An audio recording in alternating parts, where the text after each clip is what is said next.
All right, we are live. How we doing? We're doing good, man. I'm glad to get you on. I had another, let's say, educator on Hmm. earlier, Okay. and that was Craig Migliaccio. Yeah. And he's a great guy. I mean, it seems like he's dedicated his life to teaching people about HVAC. He's a good guy. To break into this, let me start off by asking you. Tell me your story about how you got into the trades, maybe before you got into the trades, and then how you got into. Aren't you teaching now Yeah. to some degree? Oh, yeah, yeah, yeah. That's all I do. I mean, well, okay, that's not all I do, but I'll get into that. So, long story. I basically, I moved out of my house really young. I moved out of my house when I was 16. Was homeless for a while. Was had two jobs while I was going to high school. Ended up going to school for electronical engineering, and I graduated. I liked it. I mean, I had a good job, but I like really didn't dig it as much as what I think I probably would have. I got laid off from a job, and I was looking for a job in the when you're on unemployment, they're like, hey, you got to keep applying for jobs. I was like, okay, so I did, and I ended up getting a job doing water treatment for industrial cooling towers and boilers, and I knew nothing about refrigeration, nothing at all. And I met some guys like myself, and I was like, "What do you do?" And they're like, "We make shit cold." I'm like, "How does that work?" So they got me interested, and I was like, "Well, how do I get into it?" And they're like, "Well, you can either go to the union, which I tried, or you could just go to school at a local community college." And that's what I ended up doing. And I went for, I think, a full Oh, semester. Go ahead. I want to ask you a question. You said you tried Union. Where are you located? When I was trying union, I tried the local 420, which is the Philadelphia steam fitters.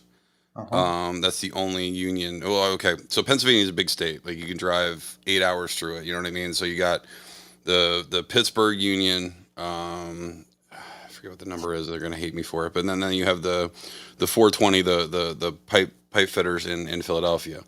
And it's Philadelphia is like, you got to know someone that knows someone. You know what I mean? And I didn't know anyone in this. Like, it's usually second, third, fourth generations that went through the steam fitters or whatever, right? So that's where I tried, in the Philadelphia Union. Like I said, I went to community college. I went there for about a semester, and I talked to the instructor. I was like, "How am I doing?" He's like, "You're doing great." I said, "I'm going to come back next semester." He's like, "No, you don't have to." I'm like, "What do you mean?" He's like, "Well, you got, electronics in this trade is probably 75 to 85% of what we deal with." I'm like, "Okay, so Mm. what should I do?" He's like, "You got the theory down. Just go and get a job." So the first job I ever got was residential. I worked for a guy, for a bit, and first 3 weeks working for the guy, I was the biggest piece of S that he ever met, and I was never going to amount to nothing. And normally when someone tells me that, I get real petty, and I'm like, you know what, I'm going to show you. So I basically just kept fighting and fighting, and made my way through residential, then did commercial HVAC, rooftop units and stuff like that. Got interested in market, and just worked my way up. I made a pit stop in doing air compressors for a little bit, like industrial air compressors, or anything from like a 5 horse up to like 1,000 horsepower. Huh. So I learned the high voltage side. So, like, because a lot of big motors that big, they have like wide delta start. So I have like three contactors. You've probably seen split winding, part winding start, right? Where you have two contactors, one pulls in and then the other one pulls in after the other one, just to give it a little boost so it doesn't have as much inrush. Well, No, why? I haven't seen that, but Oh, go okay. ahead. Okay, well, in big industrial stuff, big motors, when they're just using 460, they use wide deltas. So you have M1, S1, and M2. So M1 and S1 pull in at the same time, and then it sounds like it switches gears, kicks out S2 and then or S1, and then kicks in M2, and then freaking wow, and then gets up to full speed. That way, it reduces the amount of inrush. Part winding start is used a lot in cities where they have like voltage problems. Like when I used to work down in like Philadelphia and stuff, your voltage in the summertime could be like 183. So the voltage goes down really, really nasty. But anyway, I worked my way up, did some industrial stuff, My mother had passed away when I was in Pennsylvania, which, I didn't want to live there anymore. So I moved up to Connecticut. I did commercial up there for about 5 years. And then I realized how much I hated snow. Um, I mean, so so like, this is the thing. Like, I grew up in Pennsylvania, right? And like, snow stuck around till like February. In Connecticut, it sticks around till April. Like, it's just miserable. I found out a really important lesson my first year there. Like, you have to snow blow on 4 feet of your driveway, like on the grass, because typically by about January, there's nowhere to go with it anymore. Because you'll get 36 inches at a shot. I walked out one morning, I stuck my level in there. It was 32 inches tall, where the snow over the overnight. So I moved where there was no snow, or if there is snow, it's gone by noon. So I moved down to Texas. I've been down here for 11 years now. I started with Coolsys. I started just a regular service technician, moved my way up to service supervisor. Ended up doing teaching people how to like resolve issues rather than just band-aids. And I did that for a branch. We grew the branch from 14 people. We had 53 sites, and we were working 85, 120 hours a week. And I'm lazy, like not to the point where I'm just like, oh, I'm not doing this job, but like I'd rather work smarter, not harder, right? So I taught the guys on how I was diagnosing stuff. They were bringing my balls because it was the same issue. And they realized that the compressors were lasting longer, the stores were running smoother, and they're like, well, we want to learn. So anyway, so we ended up doing that. Within 2 years, we got the branch up to 53 technicians, 193 sites at least, and we were only working 65, 85 hours a week. So what I do That's works. better. That's better. That's a hell of a lot better. Well, commercial refrigeration is nasty as it is, as far as hours. So then, since I did that with the branch, they were like, the boss would complain about the other regions. I'm like, why don't I do the same thing, but I'll do it like every other week. I'll travel. So then I started going to Oklahoma, San Antonio, Corpus Christi, Rio Grande Valley, all over the region. So I did that, and then it became really repetitious, and then I quit. But they didn't let me quit. They were like they were freaked out at the fact that I was quitting, and then they brought me into a meeting. They're like, well, what are you doing? I was like, well, I'm bored. Well, why didn't you come to me? I was like, what was I supposed to say? I'm bored. I need cooler stuff to do. So basically, then I became what I was doing there, but I did it on a national scale. So I'd fly out to Georgia, I'd fly out to wherever, and fix other things, and then educate the people, because we'd engineer this awesome stuff, but like maybe the support in that region didn't know what was going on with that stuff. So I go out there, teach them how to work on. Well, fix it first, so I get my nugget around it, and then teach them how to work on it. And then one day after COVID, they're like, "You're in charge of training." I'm like, "Okay." So I've got a team of subject matter experts. I got an instructional designer to do the stuff and like some of the Canvas stuff. And after that, I kind of had my fill of that, and I was like, you know what, I think it's time for me to go independent, because by doing like what I do on the podcast, like I can hit a lot of different people. Like, it doesn't matter what color shirt you have on, what color hat you have on. It doesn't matter. I can hit a broader scope of people. Well, do you enjoy the teaching, or do you like getting your hands out there and fixing stuff? Well, so both. So usually what I'll do is I do two different things depending on what the need is. Like, I also do commissioning, I also do startup, but like for teaching wise, what I'll do is we do 2 days of theory on the one thing, and then we do 2 days FAFO. Like, basically take the theory that we just did and then basically put the rubber to the road on the equipment that I actually taught on. Because like, I don't do a broad training. Like, I pull the programs back. I look at all the electrical diagrams. I look at the manufacturers of parts they have in there. And that's what you get taught. You learn everything about that damn piece of equipment. So it's not like you're randomly like just learning, oh, this is a booster rack, and you're just talking about random shit about it. You're learning the nuts and bolts. You're learning the program. You're learning everything about it. And then 2 days, we screw around with it. So like, okay, let's do a PM. Let's change some filter dryers. I never pumped down a CO2 rack before. All right, let's do it. Because then I'm there. We got 13 technicians, whatever. If it breaks, we got enough bodies here. We can fix it quickly. And then the other thing that I've been doing is with the greener guys. I'm actually going to Colorado this week to do this, where I take 8 guys in a mechanical room. Usually I have a lead with me. I teach them the way that I diagnose, because it's proven to work, right? And then basically just build off of that. And so the first day I get there Monday, I'm just doing a meet and greet with the managers and see what we're going to do and what technicians, what store, print out all the material that I want, and then basically we go to the store. On the first day, the rack room is loud as hell because things are short cycling, things aren't working right, whatever. And then I just teach them the way that I diagnose things and tune things out. So literally, usually by Friday, it's great because the room is actually quieted down. Because like from yelling over the mechanical room, I sound like that lady from the casino that had just, I'm going to need one more marble and one more nickel slot, and I'm going to win. That's what I sound like at the end of the freaking week. But those are the two different things that I do as far as training wise. Like I said, they have refrigeration mechanics are falling out of the sky, and most schools out there don't cover commercial refrigeration. They cover HVAC, they cover residential HVAC. So all the rest of the stuff, commercial HVAC and all this other stuff, they don't really teach. You know what I mean? Unless you go to a specific school that's like a 2 or 3 year program. So I take guys because like here's the problem: you'll have a guy from ice machines, a guy that's done residential HVAC. You'll have a guy that's done commercial HVAC. You'll have a guy that's worked on self-contains. Well, here's the problem: they all diagnose everything the same, or I'm sorry, differently. So what I do is I give them a direct methodology on how I do things. So then everyone's diagnosing the same. So it doesn't matter if Jimmy calls Billy, which is called Mike, which is called Mark. It doesn't matter. Everyone's diagnosing the same thing. So everyone's learning the same damn way. I also enforce this with having a team lead on site.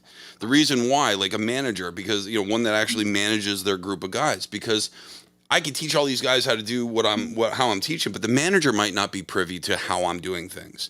So he has to be there as well. So one, so he knows how I'm diagnosing things, but also two, then what I can do is then break off the guys in groups. So these cases need, like, first thing we do is typically go to the rack and tune out the rack, make sure the rack has a full charge, pressures are good, temperatures are good. We're not flooding back. We got good oil. Great. We got enough refrigerant. It's subcooled, whatever. Then we go to the cases. Okay, these cases are You 5 talking degrees in about difference. refrigeration racks like in Supermarkets. supermarkets? Yeah. Yep. Okay. Yep. That's what all my toys are behind me. Those are all supermarket rack controllers. I've only seen a few of them, and most of those that I have seen have been in videos. I don't work on big refrigeration racks. Yeah, yeah. But yeah, so like I said, so then the other thing is, like, because electrical is one of those hard things for technicians to do and learn, I usually break I did say electrical, right? I didn't Yeah. ADHD there. Okay, good. You looked at me like I thought, I was like, did I say Well, because refrigeration? electrical to me is the easy part. So 208 controls can be a bear, right? Because people will check stuff to ground and like, no, that's not right.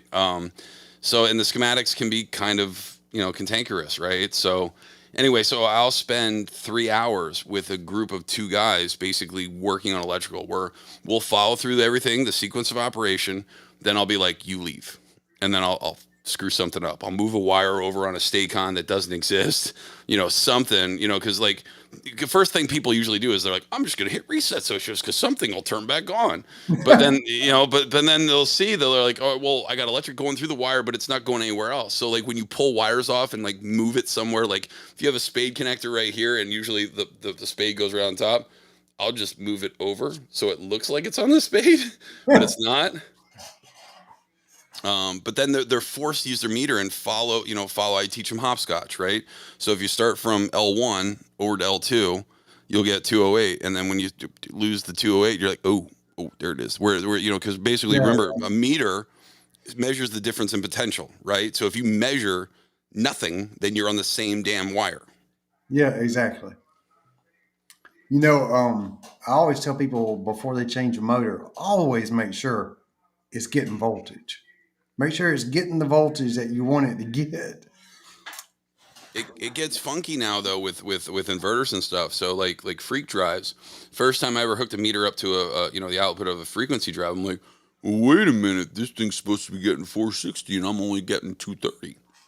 And it's because the frequency, the voltage actually changes with the frequency.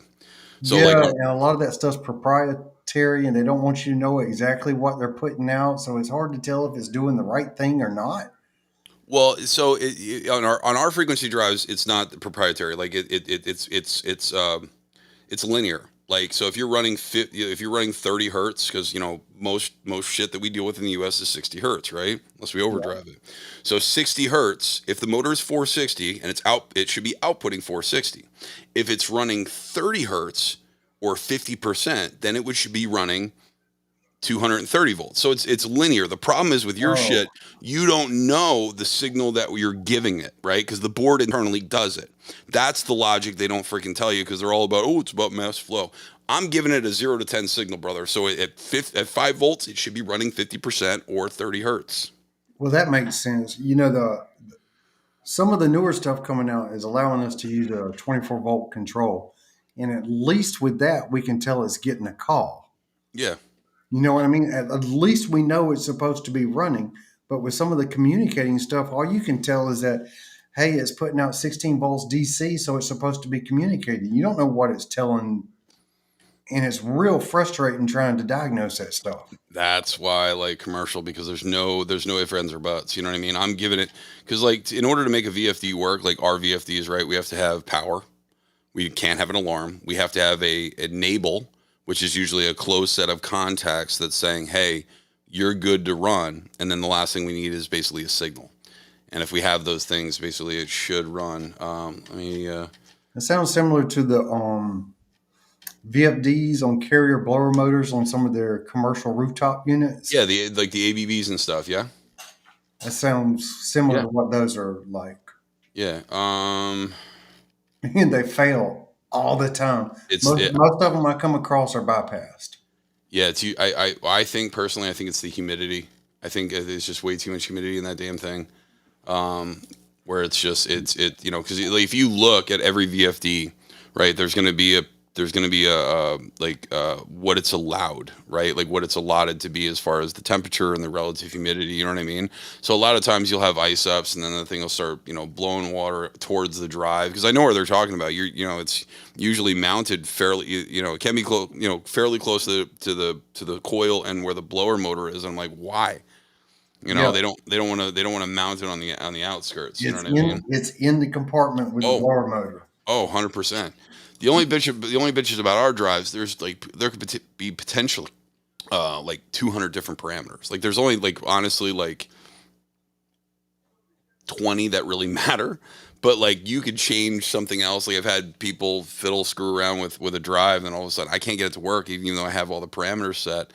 And then sure as shit, like the guy from the factory is like, reset it, just reset it to factory. Or the other option is with a lot of our drives, you can like on that ABB one you're talking about, you can actually take the program that you put in the drive, transfer it to the fascia, right? And what's nice with a rooftop unit, you might have five-ton rooftop units. So if you have one that shits the bed, you could basically take the program from that, put it to the fascia, take the fascia off, go over to the other rooftop unit that you're putting in the new drive in, and boop, throw the parameters in. I didn't know that.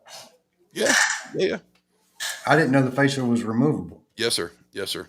Because usually sometimes they have it like little remote, and it's actually just on the ABBs. I think it's an Ethernet cord that you can extend it out, so you don't have to be up in the drive.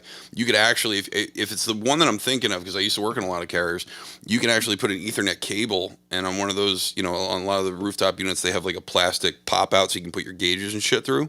Hmm. Well, you can do the same thing with that thing. So like then you could sit outside the drive and fuck with the programming instead of being right in there, messing with the drive right in front of it. Yeah, yeah. Well, let me ask you one thing. You told us how you got into the trades and your path of getting into it. Yeah. I feel like many times I would like to be able to tell high school graduates that college may not be the right choice for a lot of them. So I'll ask you if you could give advice to that group of people and maybe people looking to get into the trades. What's the best way to do it? So there are some companies now that are doing their own programs, right? Some commercial places are doing their own programs as far as getting into the trade. Which is better for them. It's better for you too if you're working on that type of equipment. There are some trade schools out there. Be mindful and do your research. There are some schools out there that are just I just care about numbers. I just keep, I want to get, I need a quota of 30 technicians going through here. And like, contractors are left holding the bag because they taught you how to put on a set of gauges and told you were going to make $40 an hour. Unions are a good way to go too.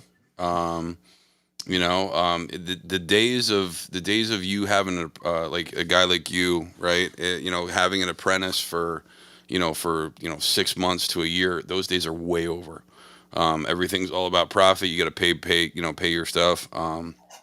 So it's hard to get that kind of education anymore. And I think the more I teach, the more and more I teach, I had come to the realization that it's not so much the book stuff that people are missing. It's some people call it tribal knowledge, some people call it street knowledge. The stuff that people like you and I have worked our way up and learn this shit either from another person or learn from experiences, right? You working with someone. First off, find a place that you can get educated. A little bit too is do your own damn research. As far as like, I read all the time, and I'm dyslexic as hell. So like sometimes if I read a book on one subject that doesn't make any sense, then I'm like, oh, I'm going to read this book, and it's about the same subject, but it's just worded just a little bit different. I'm like, oh, I get it now, and that means I got how the other one was. But if you do finally get in somewhere, make sure that you get someone, someone that you're working with. Ask questions. Ask questions. Don't be afraid to ask. "Oh, I'm going to ask a stupid question. The question that you don't ask is the stupid one. Um, One of the places I worked at, they just didn't have a really good culture of the guys getting along with each other. It was more like we were pitted against each other, competing with each other. So nobody wanted to ask anybody for help. People are. And I eventually, I mean, that was really like my second job as a technician. And I got to the point where I was competent and people were friendly with me. So they would call me for help. And I enjoyed helping other people. And some of those guys I still have a good relationship with. I became friends with them. But not all workplaces kind of encourage that environment where you can ask for help.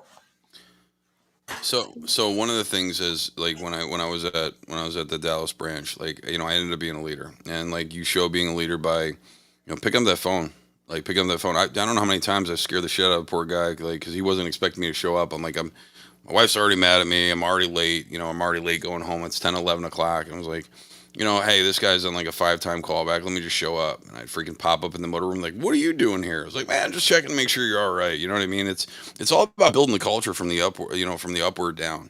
A lot of times people were like, man, that guy has been doing this shit 20, 30 years and he still works as hard as I do. And like, he's willing to help me. And a lot of time, like that breeds, man. Like as soon as you get a couple guys like that, like the guys that you're bringing up, and those guys have that same like one guy called me. He's like, how do you get people like interested in being? It's like and I'm like, it's just you. It's you just showing that you're gonna pull. You're putting your weight in as far as like helping out everyone, and it's usually like it's contagious. Like you get a good culture going and you'll get a good company going. Yeah. Well, my problem when I was trying to grow my business, I had trouble just attracting good people Hmm.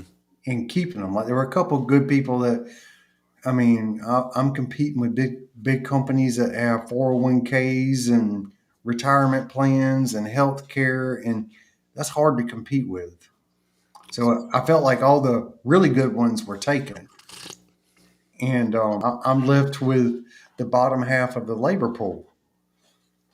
So it was difficult. It was difficult. Let's put it that way. This is when you started your own business, or when you were working.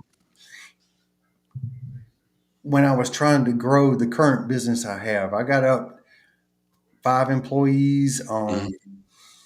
two technicians, and an installer. There was always a technician with the installer when they would go out and do a job. He Yeah. was basically like a middleman and somebody answering the phone. So I was trying to grow it. I was trying to do the right thing, but it's just hard to get those good people who you can trust. And like build your company around the right people. It's hard. It's hard to do that. It really is. No, I agree. I agree. It's but like I said, it's trying to build that. We're trying to build that culture up. You know what I mean? So like, if you take guys that don't that don't know anything, you invest in them, and they're like, wow, this guy's willing to give me a shot, and investing that time into that person. A lot of times, it just like I said, it breeds good culture throughout the company, right? You know. Well, let me ask you about your podcast. How was the social media and the podcast? How is it affecting how you work? And do you use it as part of your work?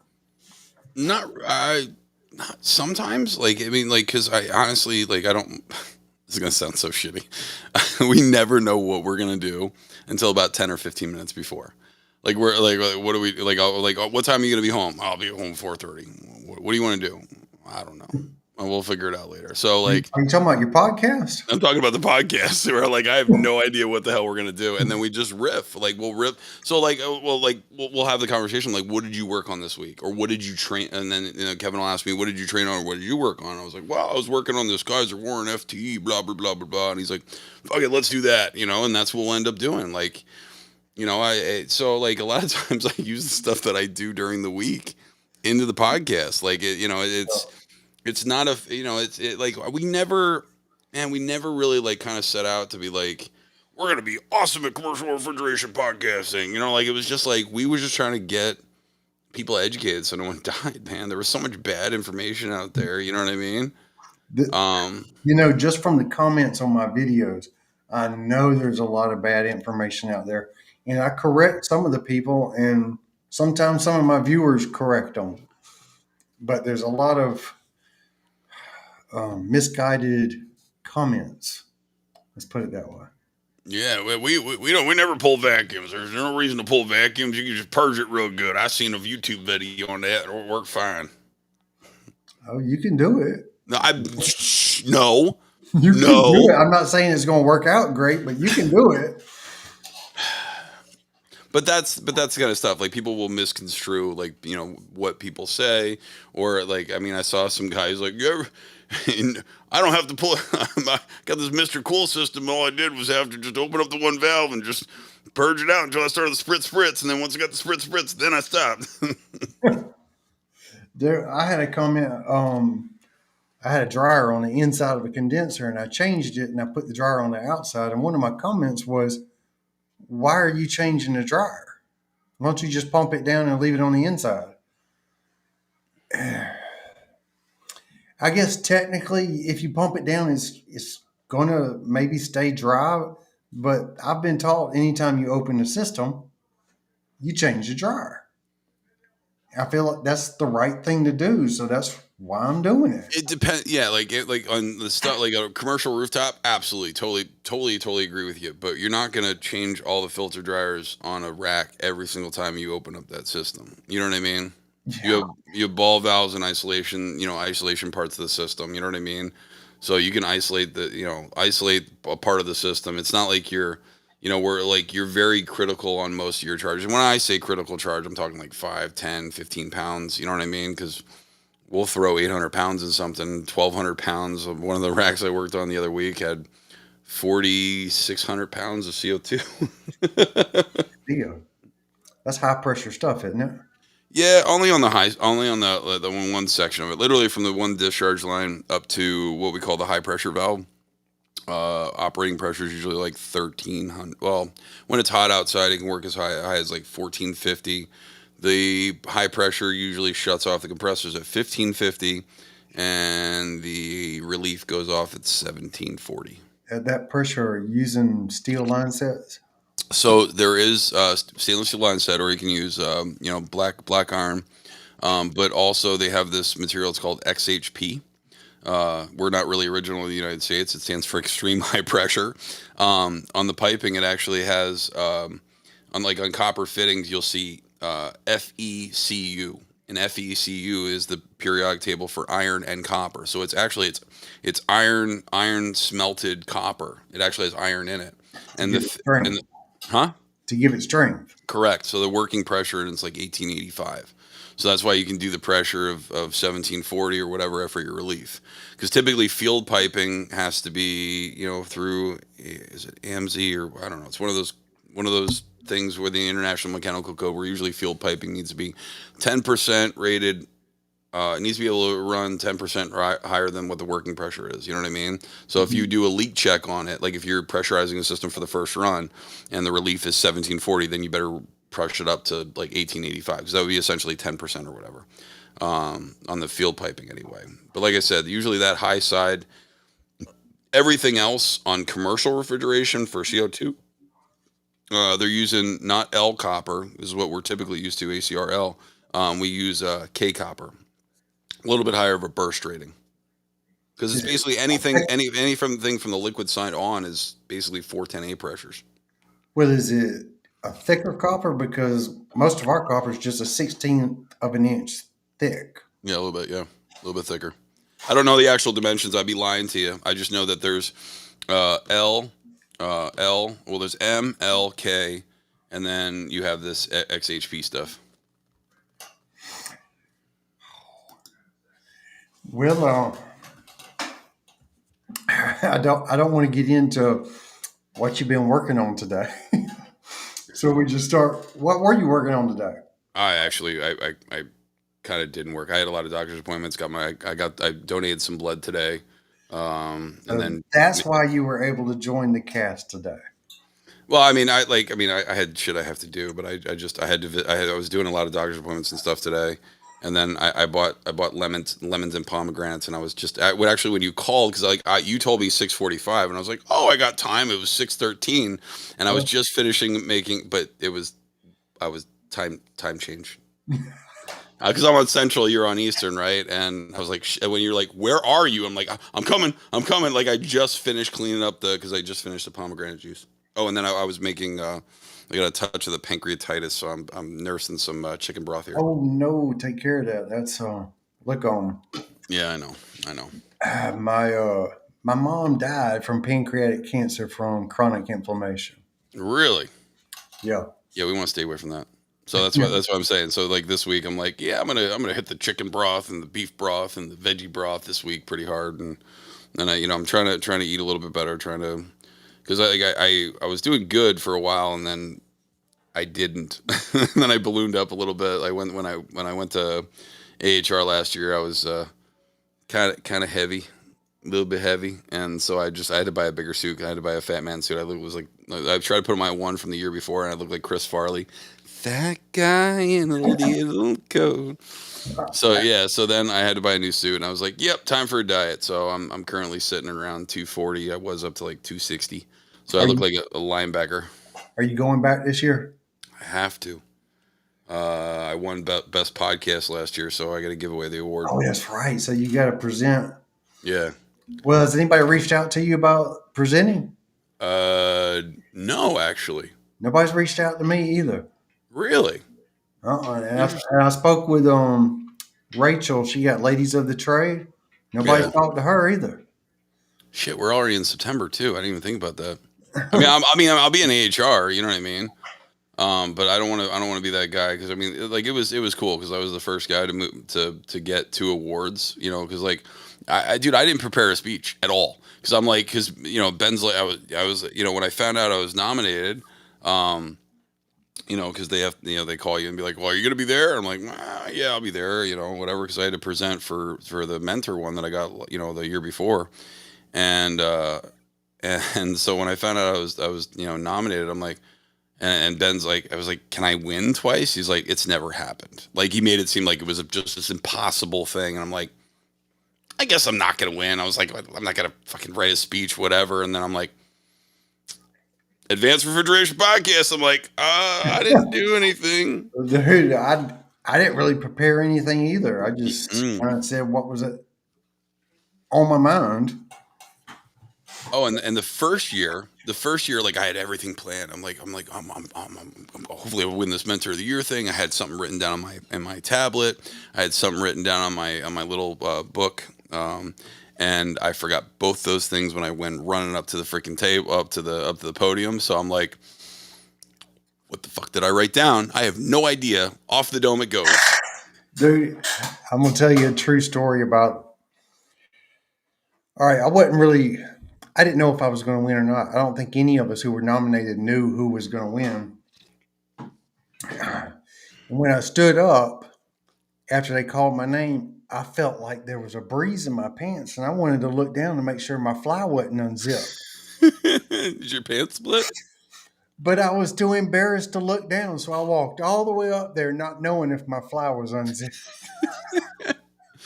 That's what we call Southern air conditioning. I did, but luckily it was.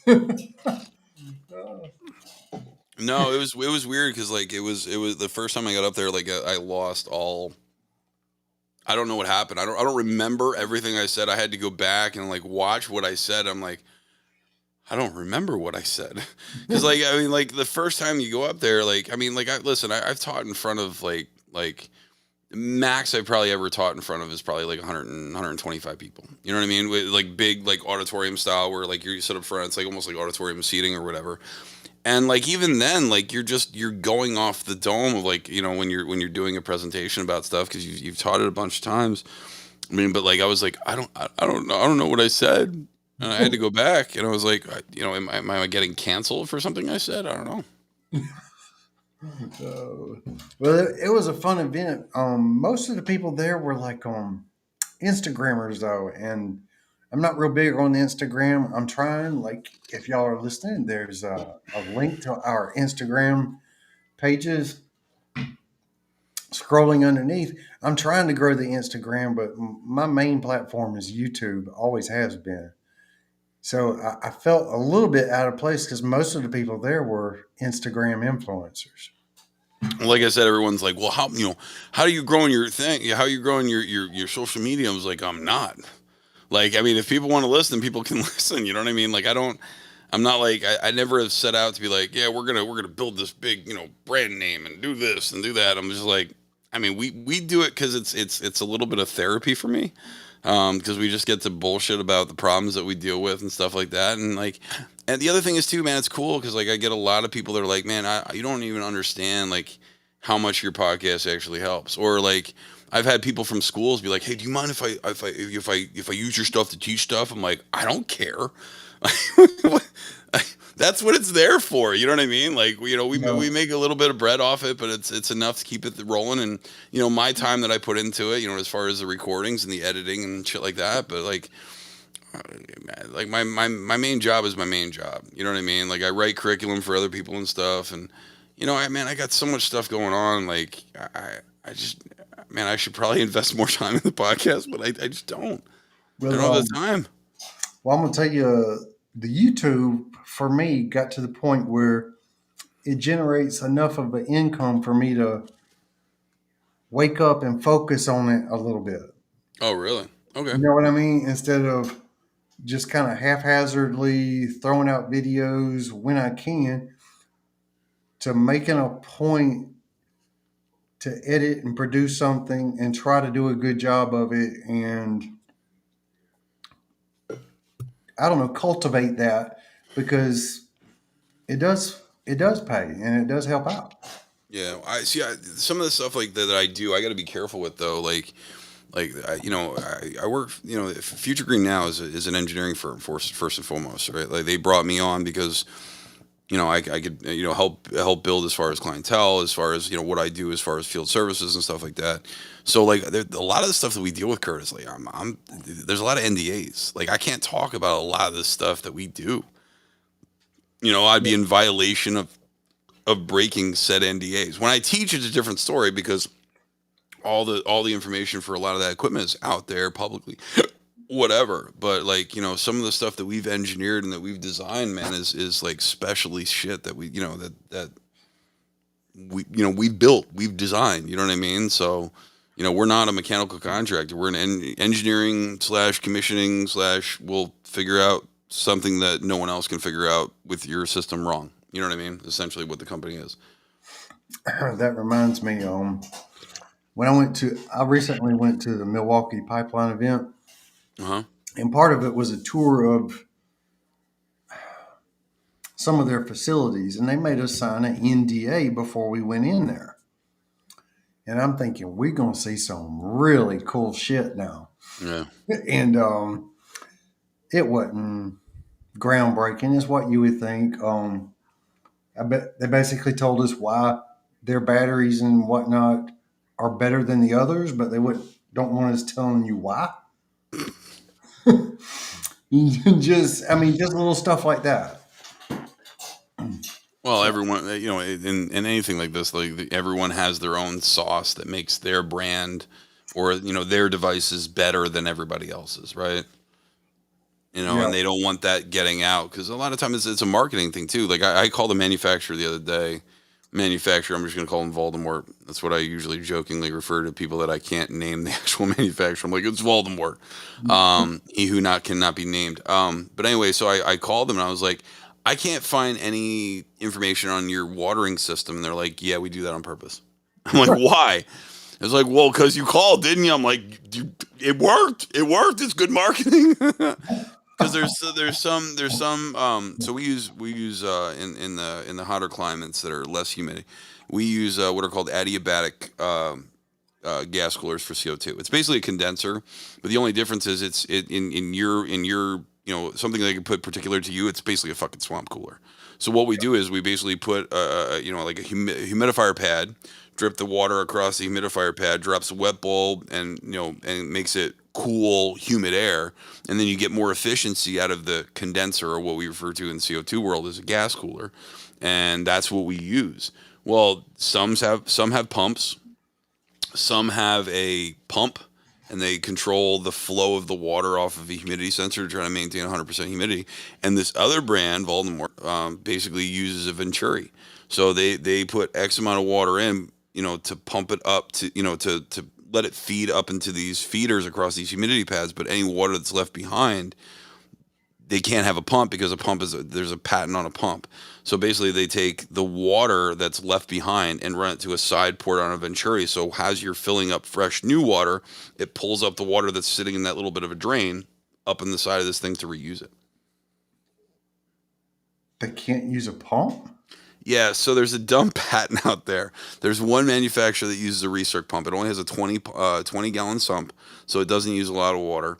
And they have the patent on the technology to use the pump, which is asinine to me because we've been using pumps for for cooling towers forever. So I've never looked at like They I've just don't want to pay the rights to use their pump.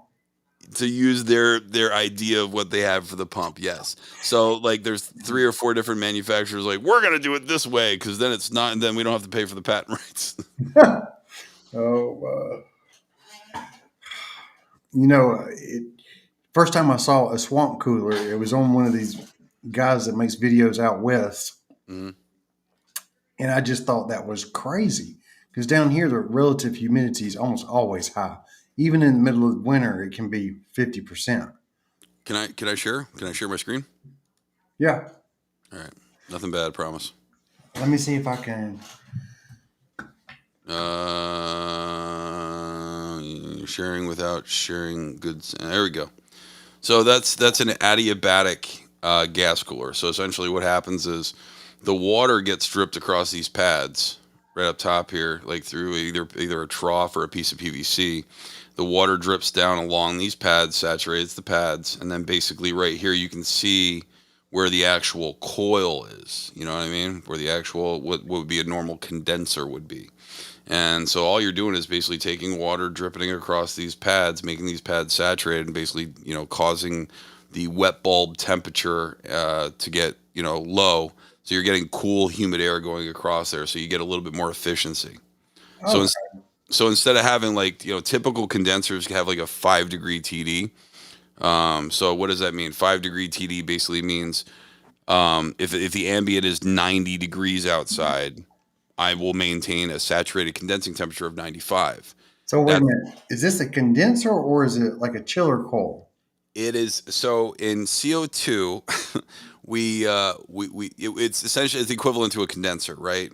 The problem is CO2 has a very low critical point. Okay, The critical point of CO2 is 87 degrees saturated. It's like 88 degrees saturated. So it's if it's 82 degrees outside and we're using that adiabatic thing, then we're running what's called transcritical. You cannot condense the refrigerant back into a liquid state. So you can do the same thing with R22. R22 has a critical point, but it's 205 degrees saturated, which is like 741 psi.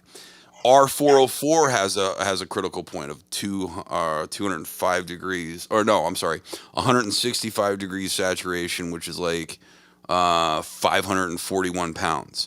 So if you ran R22 or 404 in those pressures, the condenser couldn't condense it. Like it wouldn't be a condenser anymore. It would just cool the gas.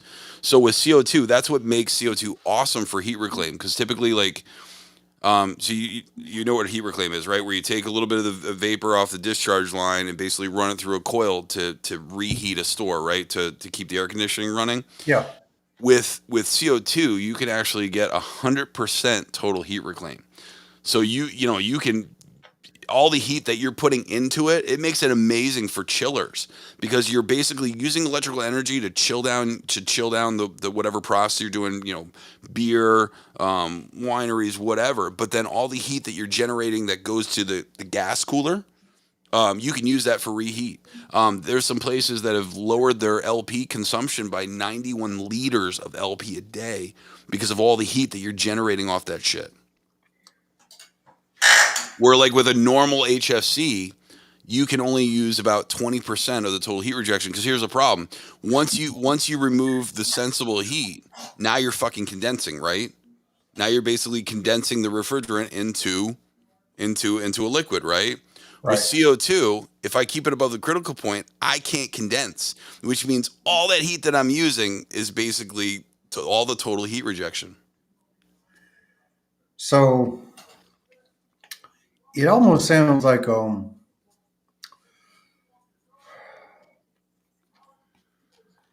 you're adding a different. The heat reclaim is like a separate condenser where you actually lower the temperature even more and then bring it back and try to condense it. Is that what you're doing? No, we use heat reclaim for a bunch of different processes, right? So we use the discharge gas of the CO2 to either heat up water or heat up space.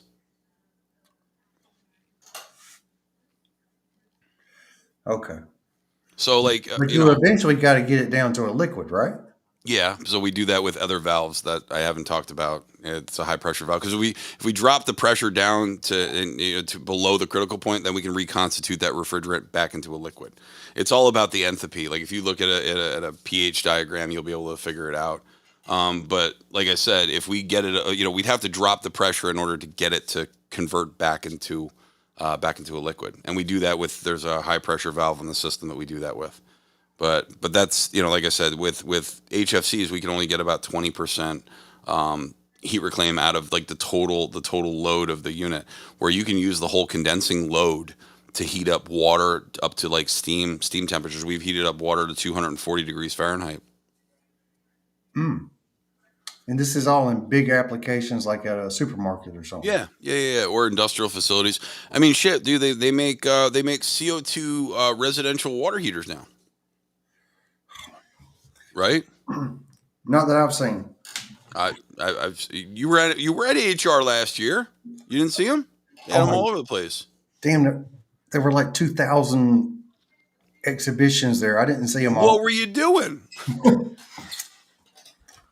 I was cherry picking the ones that I wanted to go see, and I would go visit them and then try to peruse as I'm walking through and see what was there. There's just a lot there.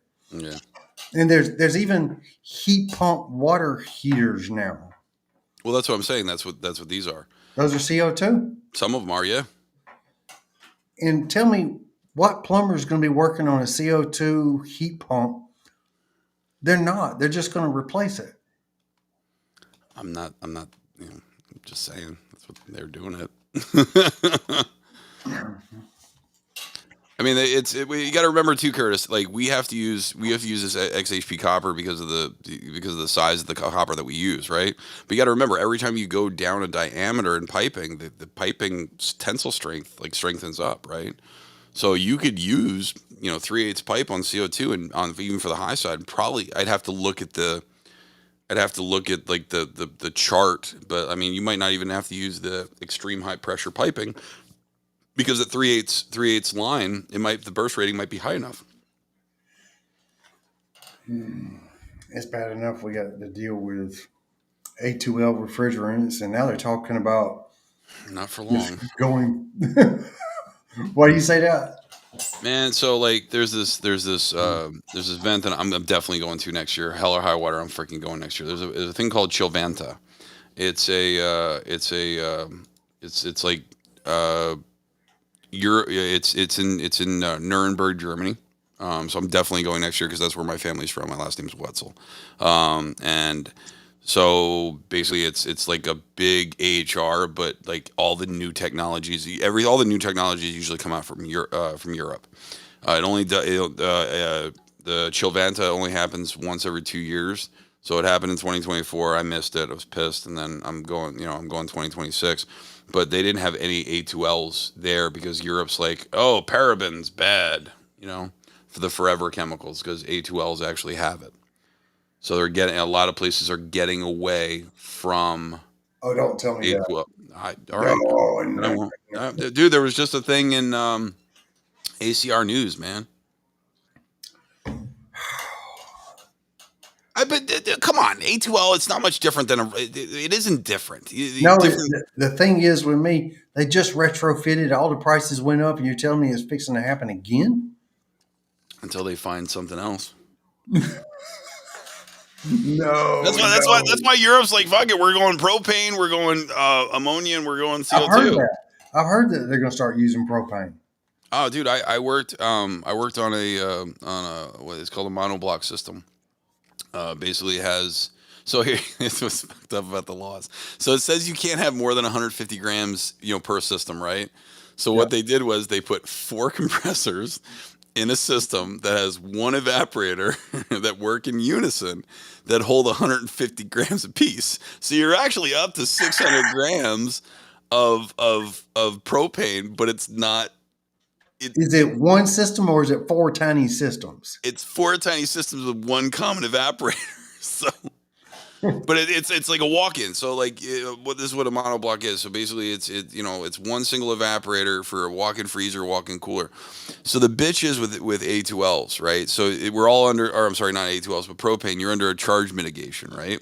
So you can only have this on 150 grams. So you can have a coil that's 1 ton. That's, let's just say, I don't know. I'm just gonna take guesses at shit. Maybe it's fucking 24 inches long, right?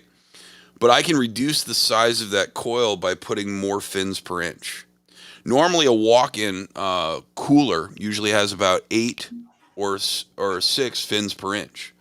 Or I'm sorry, 6 or 4 fins per inch. Maybe it is 8. I don't know. I forget now. I think it is 8. It's eight and 6. So you can shorten that coil by putting more fins in there.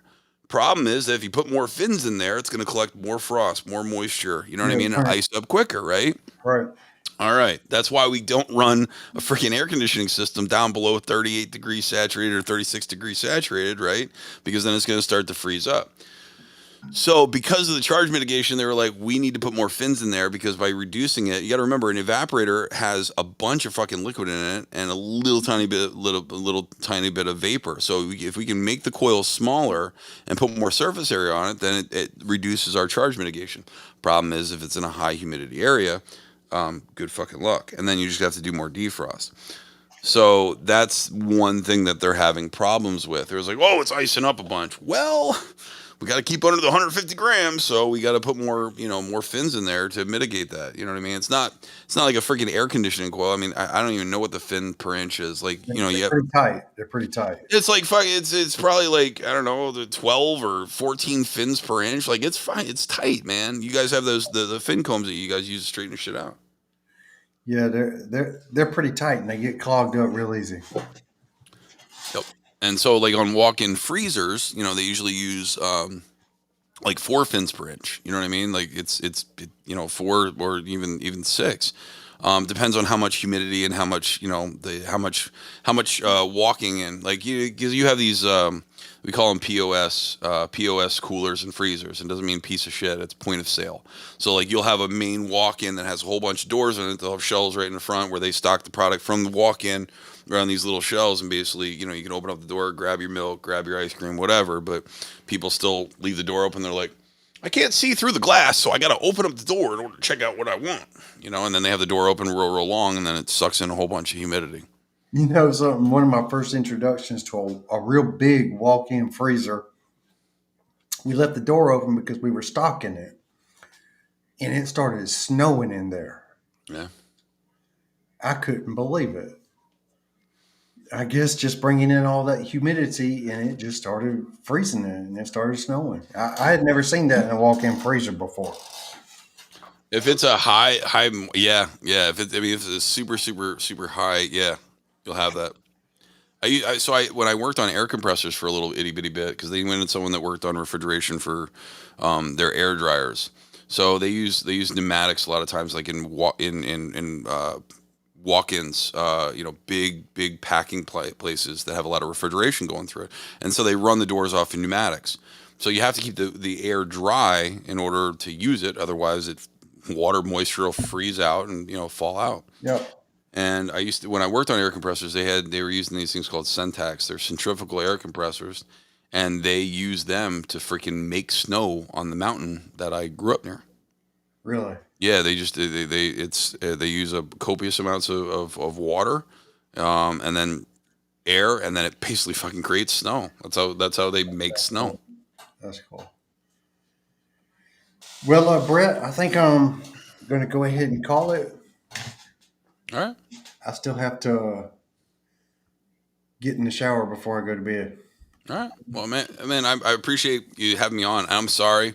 Like I said, you got to be more specific, because you're like, oh yeah, 6:45 Central Time, and then I was looking, it was like it's 6:13, and then I saw you text me, like, where are you? I'm like, but you said 6:45 my time. Hey, well, I hope you'll come back on. Oh, for sure, Curtis. I appreciate you having me on, man. Thank you so much. No problem. And y'all stay tuned for the next episode. Thank you for coming on, Brett. Yep. Stick around.